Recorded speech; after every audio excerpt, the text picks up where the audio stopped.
अस्सलाम वालेकुम, आप देख रहे हैं FCN न्यूज़। बढ़ते हैं आज की अहम खबरों की तरफ। उकाड़ा से शहजाद अली की रिपोर्ट मुहर्रम हराम के पुरअमन इनेकात और बैरुल मसालिक हम आहंगी के फ़रोग के लिए खसूसी इजलास।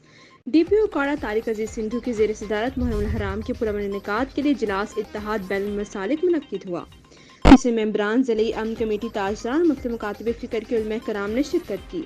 इस्लाम हमें मोहब्बत, रवादारी और सब्र का दर्ज देता है। मुहर्रम हराम के दौरान तमाम मुकातिब फ़िक्र के उलमा नफ़रत और शरंगेज़ तकारीर से इज्तनाब करें। DPO हमें नज़्म व ज़ब्त का मुजाहरा करना होगा ताकि हर किस्म की अफरा तफरी और बाहमी झगड़ों से बचा जा सके। कानून शिकनी काबिल गिरफ्त होगी। कानून शिकनी करने वाले नासिर किसी रियायत के मुस्तहिक नहीं। उकाड़ा पुलिस अपने तमाम वसाइल को बरोए कार लाते फुल प्रूफ सिक्योरिटी इंतजाम को यकीनी बनाएगी।